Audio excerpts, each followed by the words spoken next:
औज़ुबिल्लाहि मिनश्शैतानिर्रजीम बिस्मिल्लाहिर्रहमानिर्रहीम रब्बिश्रह ली सदरी व यस्सिर ली अमरी वहलुल उक़दतम मिन लिसानी यफ़क़हू क़ौली सदक़ल्लाहुल अज़ीम। अस्सलामु अलैकुम नाज़रीन, शहज़ादा शौकत प्रोग्राम सनत व मईशत में आपके साथ।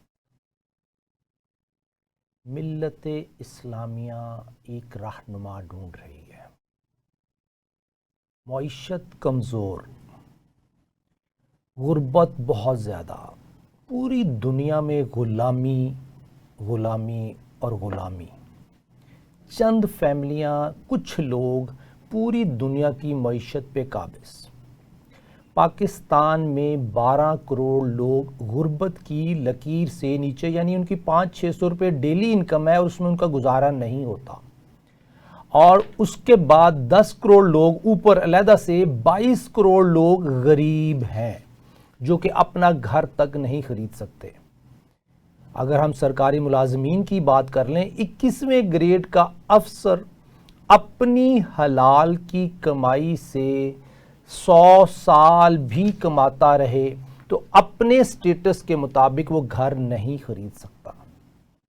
हमारा टैक्स कलेक्शन सिस्टम ऐसा कि जिसमें गरीब तर हुए जा रहा है।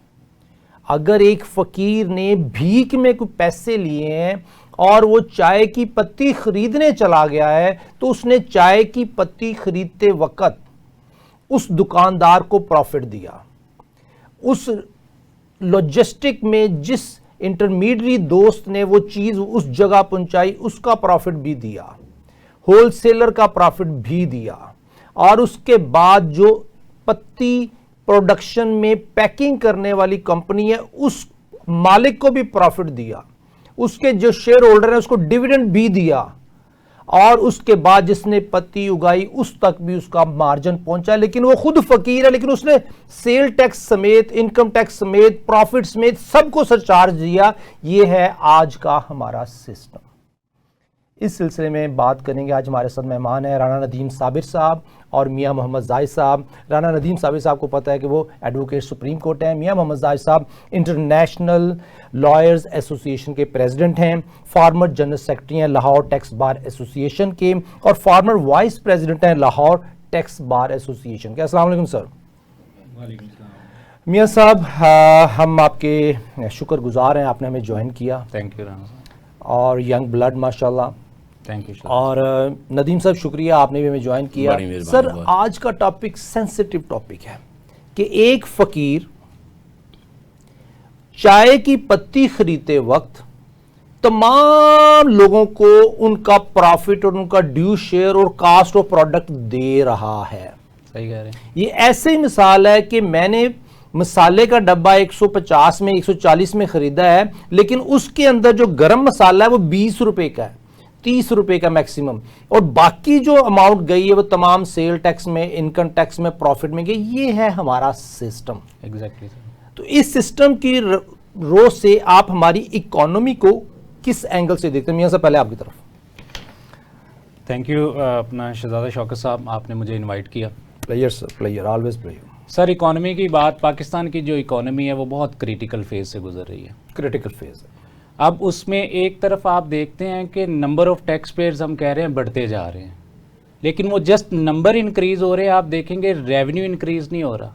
रेवेन्यू टारगेट पिछले कई सालों से शॉर्टफॉल है उसमें।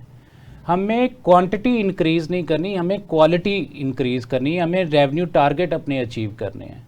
लेकिन FBR का जो जोर है वो सारे का सारा, वो अभी हम लेटर स्टेज पे डिस्कस करते हैं। अभी इकोनॉमी के हवाले से मैं आपको बताऊं कि इकोनॉमी पाकिस्तान की जो ग्रो नहीं कर रही।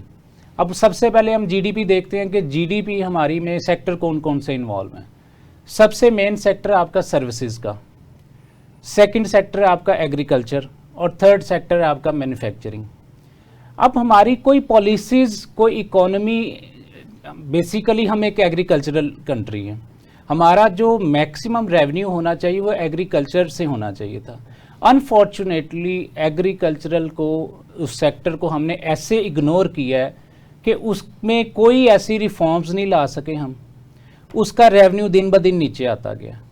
अब जो सर्विसेज सेक्टर है उसमें आपके ये ट्रेडर्स भी आ जाते हैं, डिस्ट्रीब्यूटर्स भी आ जाते हैं, रिटेलर्स भी आ जाते हैं, सर्विस प्रोवाइडर्स भी आते हैं, प्रोफेशनल्स भी आते हैं। इसलिए वो सेक्टर्स की जो वेटेज है अपना सर्विसेज की, वो तकरीबन आपके जीडीपी में 60% है।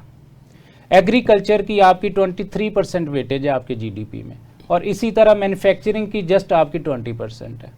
अब जब तक गवर्नमेंट इन सेक्टरल रिफॉर्म्स नहीं करती, हर सेक्टर को उसके, देखिए कोई भी पॉलिसी बनती है ना, उसके लिए हमें चाहिए कि उस सेक्टर के जो मेन लोग हैं उनके साथ कोलैबोरेशन करें, चैम्बर से लोग लें, कंसल्टेंट से जो इकोनॉमिस्ट हैं उनसे एक डिस्कशन करके उनको एक आप प्रोटोटाइप बना के दें, एक मॉडल बना के दें, उनसे पूछें कि इसको हमने कैसे इम्प्लीमेंट करना है। मियाँ साहब ने, सर राणा नदीम साहब, मियाँ साहब ने एक बड़ा क्रिटिकल एंगल शो किया कि जी हमारा एग्रीकल्चर और मैन्युफैक्चरिंग उससे भी नीचे है जी। जो मैन्युफैक्चरिंग सेक्टर है, अगर चाइना को देखें, इंडिया को देखें, यूएस को अभी थोड़ा सा फाइनेंशियल सेक्टर्स के हवाले से देखेंगे कि उनका मैन्युफैक्चरिंग सेटअप सबसे ज्यादा है, और हमारे यहाँ मैन्युफैक्चरिंग 20, जो मैन्युफैक्चरिंग होगी तो टैक्स बढ़ेगा। जी जी। अगर मैन्युफैक्चरिंग नहीं है, एग्रीकल्चर को तो हमने इग्नोर कर दिया, तो सर्विस सेक्टर ने तो मैन्युफैक्चरिंग से रिलेटेड सर्विस देनी है तो बढ़ना है। तो इस कॉन्टेक्स्ट में आप क्या कहते हैं सर? देखिए, असल में प्रॉब्लम भी हमारे यहाँ ये हो रही है कि पॉलिसी का इतना बड़ा फेलियर हो गया कि जब तक हम मैन्युफैक्चरिंग को इंक्रीज़ नहीं करेंगे, जब हमारे यहाँ प्रोडक्शन ही नहीं होगी, अगर इसको हम एग्रीकल्चर में देखें तो उधर भी यही कैफियत है, वहाँ पर भी बहुत बुरी पॉलिसी बना दी।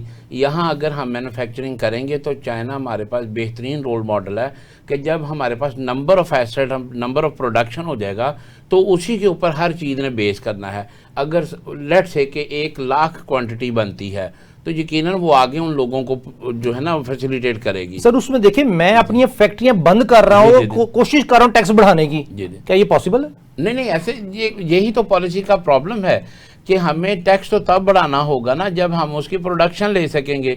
हमारे यहाँ प्रॉब्लम ये है कि पॉलिसी जितनी भी बन रही है वो उसको डिस्करेज कर रही है। उसके ऊपर कोई भी बंदा बिजनेस करना चाहता है, उसके ऊपर 56 डिपार्टमेंट हैं जो से थ्रेट कर रहे हैं, जो एक तरह से सीधे लफ्जों में कहें तो ब्लैकमेल कर रहे हैं। तो उसको पता है कि इन सब को मैं सेटिस्फाई करूंगा, प्रोविंशियल को, फेडरल को, सबको, तो फिर कहीं जाके वो बिजनेस करेगा। तो जब बिजनेसमैन बिजनेस करना चाहता है और उसको पता हो कि मुझे 56 थ्रेट है, तो वो डिस्करेज हो जाता है। फिर हमारी जो इन्वेस्टर है या जो बिजनेसमैन है वो कंट्री से ड्रेल हो रहा है, वो कोई दुबई जा रहा है, कोई बांग्लादेश जा रहा है, कोई कहीं जा रहा है, वो समझता है कि यहाँ पर बिजनेस नहीं किया जा सकता। तो ये बहुत सर वो तो ब्रेन ड्रेन हो रहा है ना, वो तो हो रहा है, लेकिन हमने ब्रेन ड्रेन भी रोकना है। लेकिन सर मियाँ साहब, पॉइंट एक है सिर्फ कि मैंने अपना मैन्युफैक्चरिंग सेटअप क्लोज कर रहा हूं क्योंकि मेरी पॉलिसीज उसको दबा रही हैं, पुश कर रही हैं कि इंडस्ट्री यहां से बांग्लादेश भागे, श्रीलंका भागे, दुबई भागे, बाकू भागे, दुनिया में कहीं जहां फैसिलिटीज हैं वहां चला जाए। और फिर भी हम दूसरी तरफ टैक्स की पॉलिसी लगा रहे हैं कि टैक्स एम्बेड बढ़ना चाहिए, बेस बढ़ना चाहिए, और एग्रीकल्चर इग्नोर कर रहे हैं। क्या ये तजाद नहीं? सर अनफॉर्चुनेटली इशू पता क्या है, ग्रोथ वहाँ पे होती है जहाँ पे एक पॉलिसी बने, उसका एक टाइम फ्रेम हो। सस्टेनेबिलिटी उसकी तभी है जब वो 20 साल के टाइम फ्रेम पे बने, 15 साल के टाइम फ्रेम पे बने। अनफॉर्चुनेटली पाकिस्तान में जितनी भी पॉलिसीज़ आती हैं, वो एक गवर्नमेंट आती है, वो इंसेंटिव का ऐलान करती है, बल्कि उसी गवर्नमेंट में 1 साल ऐलान होता है, अगले साल हम नया SRO ले आते हैं, नया सर्कुलर इशू करते हैं, उस पॉलिसी को ख़त्म कर देते हैं। हमारी कोई लॉन्ग टर्म पॉलिसी नहीं है। आज आप लॉन्ग टर्म पॉलिसी दे दें मैन्युफैक्चरर्स के लिए कि हमने आपको ये इंसेंटिव देना है, यूटिलिटी पे, टैक्सेशन पे, एक्सपोर्ट्स पे, ये हम आपको इंसेंटिव देंगे और 20 साल के लिए रहेगा। मैं अपनी प्रपोजल बनाऊंगा, मैंने आज बिजनेस शुरू करना है, मैं अपनी प्रपोजल बनाऊंगा 20 साल के टाइम फ्रेम पे कि मैंने कितनी अपनी सेल्स इंक्रीज करनी है, कितनी मेरी टैक्सेशन होगी। मुझे ब्लैकमेल ना करें। 20 साल तक अगर मैं अपना एक प्रोजेक्ट बनाता हूं तो उसमें मैं आपको ग्रोथ भी दूंगा, मैं आपको टैक्सेशन भी दूंगा। लेकिन आज मुझे पता है यार, आज मैं इंडस्ट्री लगा रहा हूं, आज पॉलिसी है, आज एक चीज़ मुझे मिल रही है, सेल टैक्स वो 0 रेट है या एग्जेम्प्ट है, मैं आज प्रोजेक्शन कर लेता हूँ 20 साल की, वेरी नेक्स्ट अपना ईयर पॉलिसी चेंज हो जाती है, वो मेरी कॉस्ट डिस्टर्ब हो जाएगी, मेरे मार्जिन डिस्टर्ब हो जाएंगे। कोई भी डेवलप कंट्री आप देखेंगे उसमें पॉलिसीज लॉन्ग टर्म होती हैं। अनफॉर्चुनेटली हमारी पॉलिसीज की सस्टेनेबिलिटी नहीं है। फर्स्ट ऑफ ऑल तो वो डिस्कस ही नहीं किया जाता। जिसके ऊपर इंप्लीमेंट करनी है उस सेक्टर को आप पहले देखें, उसकी ग्राउंड रियलिटी क्या है, आया कि वो प्रैक्टिकली हमारे मुल्क के कल्चर के हिसाब से पॉसिबल है उसको इंप्लीमेंट करना।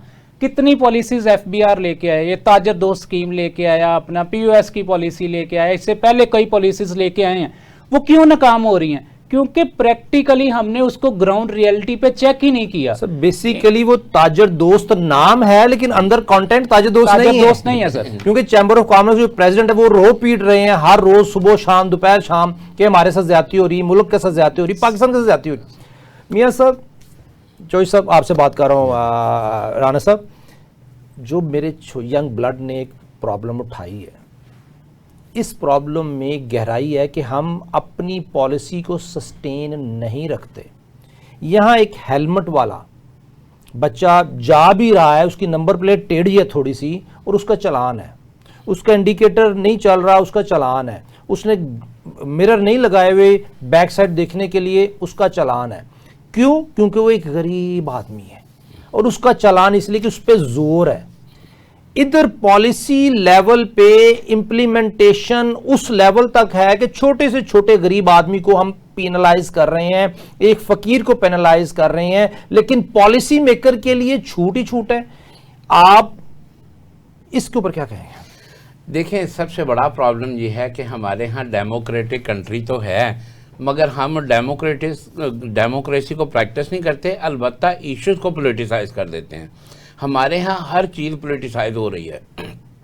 अब पॉलिसी बनाने वाला जो है ना, उसका टारगेट ये है कि मैंने अपने बिजनेस को, अपनी चीज़ों को किस तरह बेनिफिशियल करना है। तो उसके लिए तो सजा नहीं है, अगर वो अपने लिए बेनिफिट कर रहा है तो गवर्नमेंट ऑफ पाकिस्तान 22 करोड़ लोग गरीब हो गए यार। आप देखें कि क्या क्या नहीं हुआ कि अगर किसी की एयरलाइन है तो उसने पीआईए को फ्लॉप कर दिया, अगर किसी का स्टील मिल का बिजनेस है तो उसने पाकिस्तान स्टील को फ्लॉप कर दिया।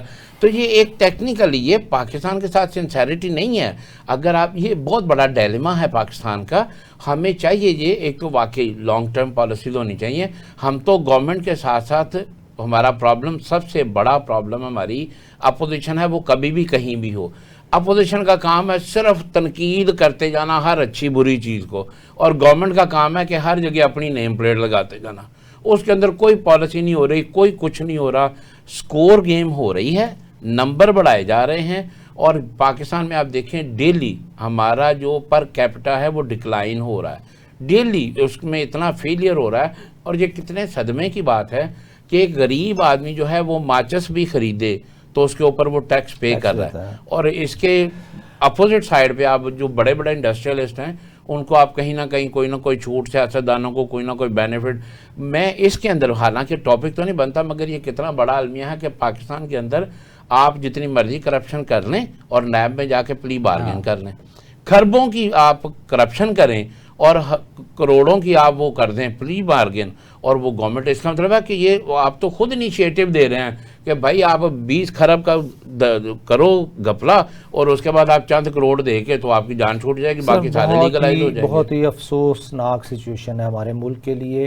एनी हाउ, मेरा सब टैक्स बेस, हमारे मुल्क में कितने टैक्स पेयर हैं इस वक्त, क्या इसकी हिस्ट्री क्या है? जी सर, हमारा जो इनकम टैक्स में लोग रजिस्टर्ड है ना, जिन्होंने एनटीएन लिया हुआ है, रजिस्ट्रेशन करवाई हुई है, जी जी, वो है 13.4 million. Okay, 1 crore 34 lakh. Unfortunately उसमें जो रिटर्न फाइल करते हैं वो हैं 7.2 मिलियन, 72 लाख, मतलब तकरीबन आप हाफ समझ। अब उसमें से भी जो लोग टैक्स देते हैं वो हैं सिर्फ और सिर्फ 5.9 मिलियन, वो भी 59 लाख, चाहे 100 रुपये टैक्स क्यों ना दिया। हाँ, वो कुछ ना कुछ उन्होंने नील नहीं फाइल की, कुछ ना कुछ, चाहे उनके मोबाइल पे कटा, ये आपके बिजली के बिल पे कट गया, या कहीं एट सोर्स उनकी विद होल्डिंग हो गई। अच्छा, उसमें भी आप अगर आगे ले आए ना, सिर्फ 10% लोग हैं जो प्रॉपर रिटर्न के साथ टैक्स जमा करवाते हैं।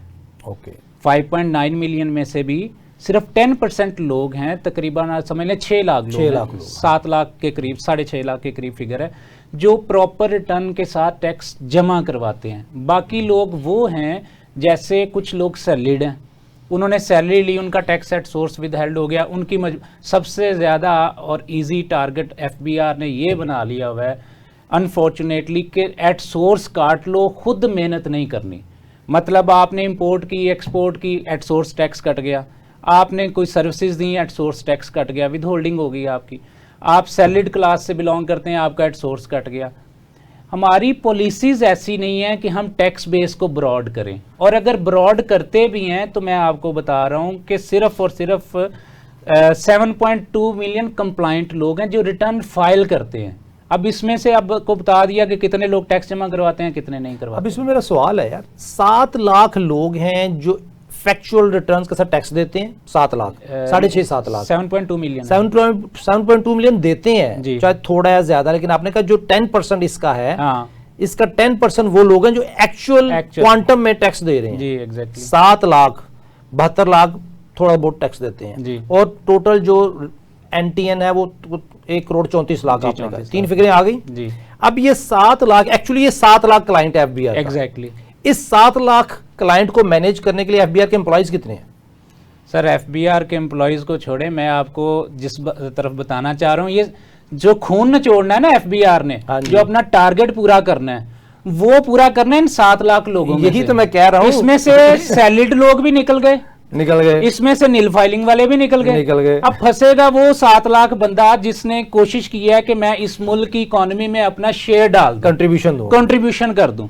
अब वो जो कंट्रीब्यूट कर रहा है, हमारा यही इशू है कि हम कंप्लाइंट बंदे की गर्दन पे छुरी रख देते हैं जो नॉन कंप्लाइंट है। पाकिस्तान की आप इकोनॉमी में देखें, एक मजे की बात, 2,34,000 लोग पूरे 24 करोड़ में से वो हैं जो सेल टैक्स में रजिस्टर्ड हैं।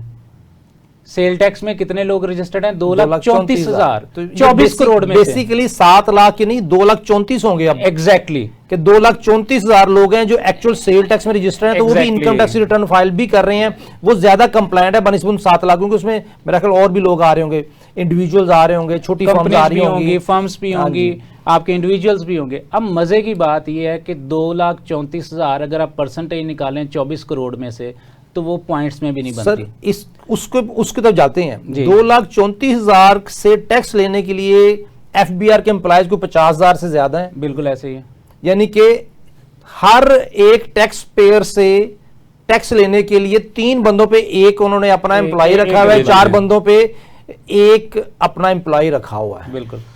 अब उसमें 2,34,000 आपके लोग इस मुल्क की इकोनॉमी में वो हैं जो रियल टाइम में अपनी सेल और परचेज शो कर रहे हैं, जो आपको टैक्स, सेल टैक्स भी दे रहे हैं, जो आपको इनकम टैक्स भी अपना दे रहे हैं। अब इशू ये है कि इतनी रेशो कम क्यों है? सर जब तक आप लोगों में इत्मीनान पैदा नहीं करेंगे कि एफबीआर आपका दुश्मन नहीं है, तब तक लोग आपके अंदर, आपके डिपार्टमेंट के साथ रजिस्टर्ड नहीं होंगे। लोग रजिस्टर्ड नहीं होंगे, लोग कैश बेस्ड इकोनॉमी में आएंगे। कैश बेस्ड इकोनॉमी में आएंगे, आपके पास कोई मैकेनिज्म नहीं है उनको पकड़ने का। आपको चाहिए, देखें मैं जब बार में था, या प्रेसिडेंट इंटरनेशनल लॉ एसोसिएशन का आप एक टीवी प्रोग्राम होस्ट कर रहे हैं, हम लोगों को अवेयरनेस देते हैं टैक्सेशन के हवाले से। एफबीआर ने सरकारी सतह पे आज तक कितने सेमिनार करवाए हैं, कितने लोगों को उन्होंने अवेयर किया है कि जनाब आपको टैक्स देना आपकी जिम्मेदारी है। फिर टैक्स देने में मसला कोई नहीं है, मैं बिल्कुल टैक्स देता हूं, लेकिन जो ऊपर मेरे चेक लगा दिए जाते हैं कि यार वो 4 बंदे, आपने एक बंदा बिठा दिया 4 लोगों के लिए कि आपने इसकी सर्विलेंस में रहना है कि ये बंदे को किसी ना किसी तरीके से पकड़ो, इसके अकाउंट अटैच कर दो। अथॉरिटी, ये फाइनेंस एक्ट 2025 आया, उसमें अथॉरिटी इन्होंने दे दी कि आप किसी भी बिजनेस पे जाके अपना बैठ सकते हैं, उसकी रियल टाइम मॉनिटरिंग कर सकते हैं। बेसिकली एफबीआर ने बदमाश हायर कर लिए रिकवरी के लिए। नाज़रीन, एफबीआर बदमाशी कर रहा है 2,34,000 दोस्तों के साथ, जो कि पाकिस्तान की इकोनॉमी में कंट्रीब्यूट कर रहे हैं, मेहनत कर रहे हैं, इस इकोनॉमी को सर्वाइवल दे रहे हैं। एक ब्रेक का वक्त हुआ है, ब्रेक के बाद दोबारा मिलते हैं। वेलकम बैक नाज़रीन, शहजादा शौकत प्रोग्राम सनत व मईशत में आपके साथ। हम एफबीआर की सर्जरी कर रहे थे कि एफबीआर हमारे साथ क्या कर रहा है। 2,34,000 बकरे हमारे पास, आई एम सॉरी टू से, जिनसे खून निचोड़ा जा रहा है। ये हमारे मियाँ साहब का बयान है, और उसके साथ हमारे साथ राना नदीम साबिर साहब हैं। राना नदीम साबिर साहब, मियाँ साहब के साथ तो बड़ी इंटरेस्टिंग गुफ्तगू हो रही है। ये 2,34,000 हमारे पास दोस्त हैं जो इकॉनमी को कंट्रीब्यूट कर रहे हैं, लेकिन हर एक के ऊपर हर 4 बंदों के ऊपर एक बंदा बिठा दिया एफबीआर ने, एक बदमाश जो बैंक रिकवरी के लिए बेचते हैं, वो बदमाश बेचते हैं, उनके पास असला भी है, बदमाशी भी है, लीगल शेल्टर भी है, कानून भी उसको प्रोटेक्ट करता है, जज भी उसको प्रोटेक्ट करता है, और उसके बच्चे, उनका कोई वाली वारस नहीं है, मॉर्गेज पेमेंट। अब मैंने टैक्स नंबर ले लिया, मेरा अकाउंट उनके पास चला गया, मेरे बच्चों के अकाउंट चले गए, मेरी प्रॉपर्टियां चली गई। अब वो कोई भी एक एफबीआर का करप्ट एम्प्लॉय उठ के मुझसे या तो पैसे मांगेगा या मुझे ब्लैकमेल करेगा, ताकि मेरी सारी जो प्रॉपर्टीज हैं या एसेट हैं जो डिक्लेयर्ड भी हैं उनको पकड़ लेगा। वो 2,34,000 दोस्त हैं, उनके साथ आपकी रहमदिली है कि नहीं है? देखिए, इसमें ना अनगाइडेड पावर किसी को भी दे दी जाए, इस पर मैं एक लतीफ़ा यहाँ बयान करना चाहता हूँ कि एक आदमी ने गाय ली और उसने एक बंदा रख लिया कि उसका खालस दूध दो के मुझे पिलाना है, और एक बंदा उस पर निगरान रख दिया। तो उसने कहा यार इसमें से ना 2 गिलास खालस दूध निकाल के 2 गिलास पानी डाल दिया करो। अब उसने देखा कि दूध में पानी आना शुरू हो गया, उसने तीसरा बंदा रख लिया, तो तीसरे ने आके कहा कि आइंदा से 3 गिलास खालस दूध निकाल के 3 गिलास पानी डाल देना। हमारी एफबीआर यही कुछ कर रही है। हमारे यहाँ वो होता यह है कि एक आदमी का खून निचोड़ने के लिए, उसको ब्लैकमेल करने के लिए इतनी वाइडर पावर दे दी गई हैं कि आप अंदाज़ा करें कि वो इस तरह के नोटिस इशू कर देते हैं, और जब आप उनकी गर्दन दबोच लेते हैं या हाई कोर्ट चले जाते हैं तो फिर वो कहते हैं कि जी हमारा क्या, हमने तो डिपार्टमेंट की फेवर में ही दिया था ना, उसके अगेंस्ट कोई प्यूनिटिव एक्शन नहीं आता, जबकि अगले बंदे का आप सत्यानाश कर चुके होते हैं उसके बिजनेस के हवाले से। तो मेरे नज़दीक जब आप एक सिस्टम के तहत सैलरीड पर्सन से आप टैक्स ले रहे हैं, ये सारा कुछ कर रहे हैं, तो वो एक तो एफबीआर का साइज कम कर देना चाहिए। सर 2,34,000 बंदों का कोई राइट है? सर बिल्कुल राइट है उनके पास। मैं तो एक करप्ट आदमी मुझे आके पकड़ लेता है, एक बेईमान आदमी है जो लॉ के मुताबिक अपनी अथॉरिटी का मिसयूज अब्यूज इसलिए कर रहा है कि मेरा कोई पर्सनल बेनिफिट हो या अदारे का कोई पर्सनल बेनिफिट हो, लेकिन वो समझता है कि ये जो बंदा है, ये जो 2,34,000 लोग हैं, ये चोर है। और हो भी क्या रहा है, होना तो ये चाहिए कि इस एफबीआर वाला बंदा जब रेड करे तो उसके गले में कैमरा लगाओ और उसको पाबंदी हो कि वो उसको बंद नहीं करेगा। That's good suggestion. ठीक है, वो कैमरे के साथ वहां जाए ताकि उसकी सारी गुफ्तगू रिकॉर्ड हो रही हो, जैसे आप एम्बेसी जाते हैं तो कैमरा लगा होता है, करप्शन माइनस हो जाएगी और बिल्कुल कोई चांस नहीं बनेगा। यहाँ क्या हो रहा है कि उसके पास इतनी वाइडर पावर है कि वो आपको रियल टाइम में सर्वेलेंस दे, वो आपको सीजर करे, वो आपको 42 की एक्शंस करे आपके अगेंस्ट, और उसके बाद आपके पास कोई रेमेडी लेते लेते जितना आपका बिजनेस स्लम्प हो चुका होता है, जितना लॉस हो चुका होता है, उसकी कोई रेमेडी डिपार्टमेंट फिर नहीं देता है। ये बहुत बड़ा इनजस्टिस है। ये पूरी सिचुएशन को मियां साहब परफॉर्मेंस क्या है, क्या कलेक्शन क्या है एफबीआर की सारी बदमाशी के बावजूद? सर यही वजह है कि टैक्स बेस को ब्रॉड नहीं कर रहे, लिमिटेड लोगों पे टारगेट किया हुआ है। अब एक बंदे से आप कितना को निचोड़ लेंगे उसको, या अल्टीमेटली वो बिजनेस बंद कर जाएगा, बहुत से बिजनेस बंद छोड़ जाएगा। अब देखिए इंडस्ट्री बंद होगी, काफी इंटरनेशनल कितनी कंपनीज थी जो हमारा मुल्क छोड़ गई हैं। चलिए लोकल इंडस्ट्री, मैं अपना पर्सनल एक्सपीरियंस भी बता देता हूँ, मेरे 3 से 4 क्लाइंट ऐसे हैं जो दुबई में फिजिबिलिटी जिनकी बन गई हुई है, वो शिफ्ट होने के बिल्कुल करीब हैं। अब देखिए, जब तक इंसेंटिव नहीं देंगे, लोगों को अवेयरनेस नहीं देंगे, आपकी कलेक्शन पूरी हो ही नहीं सकती। आप बजाय 100 रुपये अगर आपने कलेक्ट करना है 10 बंदों से करने की बजाय 10-10 रुपये, अब 100 बंदों से 1-1 रुपया इकट्ठा करें ताकि सब पे इक्वली डिस्ट्रीब्यूट भी हो जाए और किसी को तकलीफ भी ना हो, कोई हैरेसमेंट भी ना रहे। मियां साहब, एक 2018 में मेरा ख्याल है हमारी इनकम, कोई ग्रॉस इनकम जो 4,000 अरब थी जी, और 2018-19 में आज वो 19,000 अरब पे है जी, जो मुझे याद पड़ता है। ये 4,000 जब थी तो उस वक्त डेफिसिट बताते थे जी हमारा जी 1,000 अरब डेफिसिट है जी। अब 1,000 डेफिसिट को खत्म करने के लिए ग्रॉस इनकम 4,000 से बढ़ा के 19,000 अरब ले गए, लेकिन वो 1,000 का डेफिसिट खत्म नहीं हुआ, बल्कि वो बढ़ के शायद मेरा ख्याल है कि इस साल को 3-4 हजार अरब का डेफिसिट था कोई जी, एग्जैक्टली मुझे याद नहीं हुआ, लेकिन फिर भी वो जो 1,000 अरब का डेफिसिट खत्म करना था, 15,000 अरब इनकम बढ़ा ली, लेकिन 1,000 अरब बढ़ के 4,000-5,000 अरब हो सर अनफॉर्चुनेटली होता क्या है कि हम जब घर का बजट बनाते हैं ना, मुझे पता है मेरी लेट से 1 लाख रुपए सैलरी है, मैं अपना बजट बनाऊंगा 80,000 के एक्सपेंसेस के हिसाब से कि 20,000 में सेविंग कर लूँ फॉर दी। अब इसी तरह स्टेट है, हमारा अनफॉर्चुनेटली बजट क्या बनता है कि हमारी एक्सपेक्टेड इनकम है लेट से 100 रुपया, हम उसमें बजट बनाएंगे 150 रुपए का। अब 150 रुपए में 50 रुपए तो ऑलरेडी हम डेफिसिट में हैं, पिछला भी डेफिसिट आ रहा है, इस करंट ईयर का डेफिसिट, उसके लिए हम लोन पे लोन लिए जाते हैं। अब उस लोन को पे ऑफ करने के लिए अगेन आपने उसमें सूद भी देना है, इंटरेस्ट देना है। अब वो इसी तरह हम उस सर्कल में ऐसे फंस गए हैं कि हम निकल ही नहीं सकते। अब एफबीआर ने जो कलेक्शन करनी है, आप इनकी परफॉर्मेंस का यहाँ से देख लें कि जुलाई से अक्टूबर तक, मतलब ये फाइनेंशियल ईयर 26 जो हमारा शुरू हुआ है, इसके 4 महीने में हमारा टारगेट था 4.1 ट्रिलियन का, 4109 अरब। हमारी कलेक्शन है 3.8 ट्रिलियन की। हाँ जी। हमारा शॉर्टफॉल हो गया 0.27, ये 4 महीने में 0.27 ट्रिलियन का, अरब का। ठीक है। इसी तरह फाइनेंशियल ईयर जो 25 है हमारा गुजरा है, उसमें एफबीआर का जो टारगेट था वो 11.9 ट्रिलियन का था। हाँ जी। जो उसमें कलेक्शन हुई है वो 11.7 मिलियन की हुई है, ट्रिलियन की हुई है। उसमें भी 0.163 ट्रिलियन का शॉर्टफॉल है। अब आप मजे की बात कि पिछले साल 2025 में आपके 2.5 मिलियन नए लोग रजिस्टर्ड हुए हैं एज ए एनटीएन होल्डर।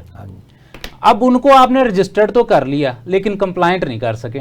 अब मोस्टली जो नॉन कंप्लायंस की या नॉन अपना आपकी जो कलेक्शन की वजह ये है कि आपने सिर्फ उन लोगों तक लिमिटेड रह गए हैं जो लोग कंप्लाइंट हैं। जो नॉन कंप्लाइंट हैं या अनरजिस्टर्ड हैं, आपका फोकस उनकी तरफ है ही नहीं। सर एक क्रिटिकल सवाल, मैं नॉन कंप्लायंट हूं, मैं टैक्स पेयर नहीं हूं, मैं ऑनेस्ट हूं, लेकिन जी किसके साथ ऑनेस्ट हूं? मैं हलाल कमाना चाहता हूं। अगर मैं टैक्स रजिस्ट्रेशन में चला जाऊं तो मेरा ये है कि मुझे हलाल तरीके से 100% टैक्सेस देने हैं। हर 56 डिपार्टमेंट है, जिस तरह मियां साहब ने, राणा साहब ने फरमाया, 56 के 56 डिपार्टमेंट के जो ऑफिसर्स आने हैं, मैंने उनको कहना कि जी मैं मुसलमान हूं, मैंने हर काम हलाल करना है, मैं आपके पूरे टैक्सेस दूंगा, तो क्या मैं सर्वाइव कर सकता हूं? Sir 100% no, big no, big no, big no. आप absolutely not, absolutely not sir. कितनी मरतबा नॉट लगाना है आगे? सर आप 1000 जितने आपके डिपार्टमेंट है उतनी दफा नोट लगा। Absolutely not, not not not not not not not. Sir कोई एक डिपार्टमेंट, आप भी बैठे हैं, राणा साहब भी बैठे हैं, कोई एक डिपार्टमेंट एफबीआर से लेके आपके प्रोविंशियल जितने भी डिपार्टमेंट्स हैं, कोई एक बंदा बता दें, एक डिपार्टमेंट बता दें जहां पे आपका काम एक तो जो लॉ ने टाइम फ्रेम दिया उसके मुताबिक हो गया हो, दूसरा आपको पैसे दिए बगैर हो गया हो। गवर्नमेंट को चाहिए कि सबसे पहले देखें, आईएमएफ की ये पिछले दिनों रिपोर्ट आई कि आपकी इतनी बिलियन की वो करप्शन है। अब कलेक्शन लोगों, मेरी जेब से पैसा 100 रुपया निकल गया, मेरी तरफ से राणा साहब की जेब में जाए, मेरी तरफ से सरकार की जेब में जाए, मैंने देखना है मुझे ये सर्टिफिकेट चाहिए था, एनओसी चाहिए था, मेरा ऑडिट की कंप्लीशन सर्टिफिकेट चाहिए था, मुझे मिल गया। अब उनके इंटरनल चेक इतने वीक हैं, वो करप्शन को रोक ही नहीं पा रहे, तो कलेक्शन कहां से होनी है? लोग पैसे दे रहे हैं, वो चाहे सरकार की जेब में जा रहे हैं या सरकार के एम्प्लॉइज की जेब में जा रहे हैं, वो अब उनको, यानी कि राणा साहब, सरकार के एम्प्लॉइज वो अपने एम्प्लॉइज को तो कंट्रोल नहीं कर पा रहे, तो 24 करोड़ लोगों को कैसे कंट्रोल कर पाएंगे? देखें सर, असल में होता यह है कि जब आप किसी भी डिपार्टमेंट में नेपोटिज्म ले आते हैं या ब्राइब आ जाता है ना, वहाँ पे मेरिट हमेशा कंप्रोमाइज़ हो जाता है। हमारे यहाँ प्रॉब्लम ये हो रहा है कि हम जब पॉलिटिकल गवर्नमेंट आती है, वो अपनी मर्जी के बेलाग जिधर जिधर डिपार्टमेंट में जितनी सीटें होती हैं धड़ाधड़ अपने बंदों को अकोमोडेट करके उसको भर्ती कर रही होती है। अब उन्होंने भी पैसे खर्च करके अपॉइंटमेंट लिया है, जब एक बंदा पैसे देकर आएगा तो फिर वो पैसे बनाएगा। ये बड़ा प्रॉब्लम है। अगर आप तमाम तर चीज़ें मेरिट पे लेंगे तो फिर ये चीज़ नहीं होगी। दूसरी बात यह है कि हमारे यहाँ ऐसा चेक एंड बैलेंस का कोई सिस्टम नहीं है। मतलब सरकारी अफसर किसी भी महकमे से आ गया तो उसने जो लिख दिया है, हमारे अफसोस की बात है कि आप एसएचओ के खिलाफ जाते हैं तो कोर्ट उसी से कमेंट मांगता है कि ये क्या तुमने किया। सर मरहुमा बेनज़ीर साहिबा के साथ मुलाकात हुई है हमारी टीम की दुबई में। हमने उनसे एक सवाल पूछा कि मैम आप नाकाम क्यों हुई? एक सवाल, एक छोटा, उसका पर्सनल मीटिंग, उसका एक जवाब था कि मेरा जो क्लर्क है फाइल पे उसने लिख दिया जो कि जाहिल है, जो रिश्वत दे के आया हुआ है या जो नाअहल है या उसके ऑक्यूमेंट नहीं है, क्योंकि एक 11वीं स्केल का बच्चा, एक क्लर्क या 12वीं या 13वीं स्केल का क्लर्क, उसकी इंटेलिजेंस का अंदाजा आईएमएफ, वर्ल्ड बैंक के फाइनेंशियल इकोनॉमिस्ट के बराबर नहीं है। वो फाइल में लिख दिए कि जी this file is not recommended और this project is not suitable और वायबल, अपने स्टैंप लगा के आगे भेज देता है। अब वो जो नो लिख दी है उस फाइल पे, कहती है मैं प्राइम मिनिस्टर होके उस नो को नहीं डिलीट कर सकी क्योंकि एक नाहल बंदे ने लिखा है और जिसको सेंस नहीं है। क्यों? उसने अपनी नौकरी बचाने के लिए लिखा है कि अगर मैंने इस पे हाँ लिख दी कल को मेरी नौकरी ना चली जाए। एक नाहल बंदे की नौकरी बचाने के लिए हम पाकिस्तानियों 24 करोड़ 25 करोड़ लोगों के साथ ज्यादती कर रहे हैं। इसके ऊपर शॉर्ट सा फिर हम इसके रिफॉर्म्स के ऊपर आएंगे। देखिए, असल में प्रॉब्लम फिर वही हो जाती है कि जब आपके पास लॉ फ्रेमिंग ठीक नहीं होती। हमारे पाकिस्तान में एक बड़ा प्रॉब्लम है कि यहाँ लॉ के ऊपर ओवरलैपिंग हो रही है। एक कानून ठीक तरह प्रॉपर काम नहीं करता तो दूसरा उस पर कोई आ जाता है डॉक्यूमेंट, या उसके ऊपर कोई ऑडिट आ जाता है, या उसके ऊपर कोई नया कानून बना दिया जाता है। इन सारी चीज़ों की वजह से लीगल इम्प्लीमेंटेशन नहीं है। यार हाजी साहब, मैं आपसे माजरत चाहूँगा, यहाँ पे एक पॉइंट है जी। हमारे मुल्क में उलमाए कराम है बहुत ज़्यादा है दीन के लिए, दूसरे हमारे वकलाए कराम है।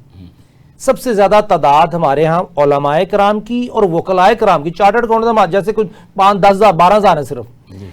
इतनी ज़्यादा तादाद में ये दो दोस्त हमारे में, लेकिन आप हैं शेल्टर, लीगल शेल्टर है, आप दोनों भाई वकील हैं हमारे, लीगल आपका शोबा है, कानूनी जंग आप लड़ सकते हैं। आपने सड़कों पे जंगें लड़ी हैं, आपने भी शहादतें की हैं, देखी भी हैं। तो क्या आप एज ए वकलाए कराम क्या कोई इनिशिएटिव नहीं ले सकते इस मुल्क के लिए? यार देखिए, इसके अंदर मैं समझता हूँ कि ये मामला तो बहुत खूबसूरत है, मगर इसको जब तक बार काउंसिल्स प्रोसीड नहीं करेंगी, इंडिविजुअल लॉयर नहीं कर सकता। ये एक पूरी बाकायदा जंग है जिसे बार काउंसिल को लड़ना होगा। मगर अब थोड़ा सा ये अलमिया है कि हमारी बार काउंसिल भी जो हैं वो पोलिटिसाइज हो गई। या मैं नून लीग का हूं, मैं पीटीआई का हूं, मेरी गवर्नमेंट है, मैं तो नहीं कर सकता लड़ाई। तो ये एक बड़ा प्रॉब्लम है जो कि पिछले 2-4 सालों से हमारी बार में आया। वरना लॉयर जो है वो लीगल फ्रेटर्निटी का इलेक्शन लड़ते थे, अब वो पॉलिटिकल। सर यहाँ से पॉलिटिक्स को निकालना चाहिए यार। इसमें मियां साहब रिफॉर्म्स आप क्या सजेस्ट करते हैं? शहबाज शरीफ साहब आपको सुन रहे होंगे, फाइनेंस मिनिस्टर साहब आपको देख रहे होंगे, और SIF और फील्ड मार्शल साहब खास तौर पे, आपका क्या मैसेज है FBR में रिफॉर्म्स लाने के लिए? या एक पिछले प्रोग्राम में हमारे एक दोस्त ने बात की थी कि अगर आपने सब कुछ फील्ड मार्शल सब पे छोड़ना है तो जो फील्ड मार्शल सब की ड्यूटियां आपने बढ़ानी है तो वो डिपार्टमेंट ही बंद कर दें, तो फिर उनको ड्यूटी दें। अदरवाइज डिपार्टमेंट को चलाना है तो वो कैसे रिफॉर्म्स लें? अच्छा सर, फर्स्ट ऑफ ऑल तो मेरा ये अपना एक नज़रिया है कि जब तक आप लोगों को ईज़ नहीं देंगे ना, उनको सहूलत नहीं देंगे, उनके साथ एक फ्रेंडली कल्चर, एक फ्रेंडली इन्वायरमेंट डेवलप नहीं करेंगे, तब तक आपकी सारी पॉलिसीज फ्लॉप। सर मैं तो FBR का एम्प्लॉई हूँ, मैं तो बदमाश हूँ, मैं तो ईज दूंगा ही नहीं, मैं तो टीज करूंगा। सर आप टीज करेंगे तो मैं चोर रास्ता ढूंढूंगा, मैं देखूंगा कि मैंने बैंक में पैसे नहीं जमा करवाने, मैं जेब में डाल लूंगा, मैं इनवाइस नहीं इशू करूंगा, मैं कच्ची इनवाइस। तो क्या FBR अपने एम्प्लॉयज के खिलाफ नहीं जा सकता? फील्ड मार्शल साहब अपने ही जनरल फैज साहब को अंदर डाला हुआ है, उसको भी पकड़ा हुआ है, उसको भी पकड़ा हुआ है, वो चल रहे हैं केसेस। क्या FBR का चेयरमैन अपने एम्प्लॉयज को नहीं निकाल सकता? मैं इस प्रोग्राम के तवज्जुह से आपसे, FBR से, चेयरमैन साहब से, वज़ीर-ए-आज़म से रिक्वेस्ट करता हूँ कि अपने बंदों की आप एफिशिएंसी रिपोर्ट देखा करें। ये ना देखें कि एक फेक डिमांड निकाल दी उसने 10 बिलियन की, आया कि वो डिमांड कोर्ट्स में जाके सस्टेन हुई तो उसको अप्रिशिएट करें, वो सस्टेन नहीं हुई तो उसके ऊपर आप एक इंक्वायरी बैठाएं कि आपने फर्स्ट ऑफ ऑल तो ये डिमांड निकाली कैसे। ऐसी डिमांड जो आपकी जाके अपीलेट ट्रिब्यूनल से, कमिश्नर अपील से या हाई कोर्ट से, सुप्रीम कोर्ट से सस्टेन नहीं हो रही, तो वो आप इस तरह की बोगस डिमांड क्रिएट करके हैरेसमेंट क्यों करते हैं? अब डिमांड क्रिएट की, इधर से ऑर्डर पास किया है, ऑर्डर सर्व नहीं करवाना, वो कहना जी ऑनलाइन सर्विस हो गई है। कोर्ट्स की 50,000 जजमेंट्स हैं जिसमें उन्होंने कहा कि जब तक आप फिजिकल सर्विस नहीं करते, चाहे थ्रू कोरियर करते हैं, चाहे आप नोटिस सर्वर के थ्रू करते हैं, उसको जब तक आपने फिजिकली सर्विस नहीं करना ऑर्डर का, तब तक उसकी टाइम लिमिटेशन शुरू नहीं होनी। डिपार्टमेंट क्या करता है, अब हर बंदा हमारा देखें, पॉलिसीज हम देखते हैं IMF की, हम देखते हैं डेवलप कंट्रीज की तरफ, उनके लोग हमसे ज़्यादा लिटरेट हैं, उधर लिटरेसी रेट ज़्यादा है, उधर कंप्लाइंस रेट ज़्यादा है। अब एक जो फार्मर रजिस्टर्ड हो गया आपके पास, वो किसान है या दुकानदार है या कोई वर्कशॉप वाला है, उसने डेली अपनी ना तो ईमेल चेक करनी है, ना उसने डेली अपना देखना है कि यार मुझे कोई अपना इंटीमेशन आई है, व्हाट्सएप कोई मैसेज आया कि नहीं आया। अब ये क्या करते हैं कि ये उधर से ऑनलाइन सर्विस करवाते हैं, सर्विस करवा के 30 दिन का टाइम अपना देखते हैं, पूरा हो गया, साथ ही जनाब उसको रिकवरी नोटिस डाल के उसके बैंक पहुंच जाते हैं। जिस दिन बैंक जाते हैं उस दिन आपको पता चलता है यार मेरा तो बैंक अकाउंट अटैच हो गया हुआ है और मेरे खिलाफ तो लेट से 10 मिलियन की डिमांड खड़ी कर दी है। अब वो रिकवरी कर लेते हैं। अब रिकवरी के बाद आपको कम से कम भी 2 साल का प्रोसेस है अपने ही पैसे वापस लेने के लिए। अभी तो डिसाइड ही नहीं हुआ कि वो रिकवरी जो हुई है वो सही है कि गलत है। हाई कोर्ट ने जजमेंट दी कि वो रिकवरी आप जब तक एक इंडिपेंडेंट फोरम से आपका फैसला नहीं हो जाता, कमिश्नर अपील का फोरम इंडिपेंडेंट नहीं है, डिपार्टमेंट का फोरम इंडिपेंडेंट नहीं है, ये तो करने वाले लोग हैं ना। इंडिपेंडेंट फोरम आपका आता है आके ट्रिब्यूनल, जब तक ट्रिब्यूनल से फैसला नहीं होता तब तक आप रिकवरी नहीं कर सकते। ऐसे हवा में उठा के फाड़ देते हैं ये ऑर्डर्स। ऐसे डिपार्टमेंट को, इसको एफबीआर को चाहिए, बोर्ड को चाहिए कि अपने बंदों की एक तो परफॉर्मेंस इवैल्यूएशन करें अगर आपने कंप्लाइंस लेनी है तो, दूसरे नंबर पे लोगों को ईज दें, तीसरे नंबर पे जिस तरह आप कहते हैं जी 15 पे कॉल कर दो, कम से कम वो एक रिकॉर्डेड लाइन है, कुछ हो ना हो लेकिन अल्टीमेटली आपको पता होता है कि यार मैंने कंप्लेंट कर दी है। रिकॉर्ड का हिस्सा आप एक डेडिकेटेड हेल्पलाइन दें, डेडिकेटेड, जो सिर्फ और सिर्फ कंप्लेंट से रिलेटेड हो आपके एफबीआर के एम्प्लॉयज के हवाले से। उस हेल्पलाइन पे मैं कॉल करूं, उसकी मॉनिटरिंग डायरेक्ट आपका बोर्ड कर रहा हो, उसके मेंबर कर रहे हो, आपका एफबीआर का चेयरमैन उसको रैंडमली सुने कि लोगों के आपके बारे में तासुरात क्या हैं, लोगों की आपसे शिकायतें क्या हैं। जब तक ये चीजें नहीं करेंगे आप जितनी मर्जी पॉलिसीज बना लें, हाँ लोग आपके डर की वजह से रिकवरी करवा दें, उसको आप रेवेन्यू कलेक्शन नहीं कह सकते। रेवेन्यू कलेक्शन वो है जो मैंने खुद से जमा करवाना है। आप फोर्स करके बैंक अटैच करके ये चीजें कर लें, उससे कलेक्शन नहीं होगी। सर राना साहब, मियाँ साहब ने जो पॉइंट उठाया है सज़ा और जज़ा एफबीआर के एम्प्लॉयज़ के लिए कंप्लायंस करना है और उनको काउंटेबल करना है। अगर एक आदमी, एक एफबीआर के एम्प्लॉयज़, उसकी वजह से मेरा करोड़ों रुपया लेके चले गए और मेरा बिजनेस इफेक्ट हो गया, मैं एम्प्लॉयज़ को सैलरी नहीं दे पा रहा, मेरा कारोबार बंद हो गया, तो क्या वो एफबीआर का एम्प्लॉय किसी लॉ के तहत, किसी आर्टिकल के तहत अकाउंटेबल है? क्या मैं उसको सज़ा दिला सकता हूँ? क्या मैं इस पोजीशन में हूँ? देखें, ये सजा दिलाने का बिल्कुल आर्टिकल और सेक्शन प्रोविजंस मौजूद हैं, मगर हमारे यहाँ प्रॉब्लम क्या है कि अगर एक बंदा झूठी एफआईआर करा देना तो उसके खिलाफ 186, 188 प्रोसीड होता है। मगर अब इन्होंने पाबंदी लगा दी कि जी वो उसको अगर एजेंसी करेगी तो करेगी, इंडिविजुअल कर नहीं सकता। 476 एजेंसी करेगी तो कर सकती है, इंडिविजुअल कर नहीं सकता। इसका मतलब है कि आपने इंडिविजुअल के हाथ बांध दिए कि उसके खिलाफ कुछ भी हो जाए वो आपके खिलाफ लीगल रेमेडी सीख नहीं कर सकता। प्रोविजन मौजूद है, उसके ऊपर आपने पाबंदियां लगा दी हैं, जबकि इसके अपोजिट साइड पे वो बोगस, फेक, जैसी मर्जी डिमांड निकाल के जितना मर्जी इलीगली हाई हैंडेडनेस के साथ वो प्रोसीड कर दे। आप उसको सिर्फ इसलिए एज दे रहे हैं कि अगर ये रिकवरी हो गई तो ये गवर्नमेंट का रेवेन्यू बन जाएगा। ये इनजस्टिस है, ये जुल्म है, और इस जुल्म को जब तक आप एक्सरसाइज करते रहेंगे आपका कभी भी इंडिविजुअल बिजनेसमैन कभी भी फ्लरिश नहीं हो सकेगा। और जब तक फ्लरिश नहीं होगा तब तक आपकी प्रोडक्शन नहीं बढ़ेगी, जब तक प्रोडक्शन नहीं आएगी तब तक पर कैपिटा नहीं बढ़ेगा। सर मैं आप दोनों भाइयों का मशकूर हूँ कि आपने हमें ज्वाइन किया। अभी जो हज़रत साहब ने बात की रिफॉर्म्स में कि हमें हर सिचुएशन को मैनेज करने के लिए अपने राइट्स को तो एक्सरसाइज करना है, लेकिन हमें फिर भी पाबंदियां लगा दी। सिर्फ 30 सेकंड है आपके direct message, 30 second, one liner आप दोनों भाइयों से। सर सबसे पहले तो वन लाइनर उसमें यही है कि एक डिजिटलाइजेशन की तरफ हमें जाना चाहिए। जो आपने अपना पीओएस की इम्प्लीमेंटेशन है उसको प्रैक्टिकल करें, डिजिटलाइजेशन करें। जब तक ये सारी चीज़ें आप करेंगे, टैक्स बेस को ब्रॉड करेंगे, सेल टैक्स को सिंगल डिजिट पे ले आएँ, इनपुट टैक्स ख़त्म कर दें, सेल टैक्स जो भी बंदा सेल कर रहा है उसके ऊपर 5% लगा लें, 6% लगा लें। राना साहब, कुरान पाक में अल्लाह ताला फरमाते हैं एदलो होवा अक़रबु लित्तक़वा, अदल करो जो तकवे के करीब है। हमारे यहाँ अदल नहीं हो रहा, इंसाफ हो रहा है, और इंसाफ जो है वो इस्लाम में जायज़ नहीं है, इस्लाम में अदल जायज़ है। हमें अदल का निज़ाम कायम करना। बहुत शुक्रिया आप दोनों भाइयों को, आपने में ज्वाइन किया। नाजरीन, हमारे 2 मेहमान हमारे साथ थे, वो वकलाए कराम कम्युनिटी से ताल्लुक़ रखते थे, दोनों एक्सपोजर एक्सपीरियंस रखते हैं।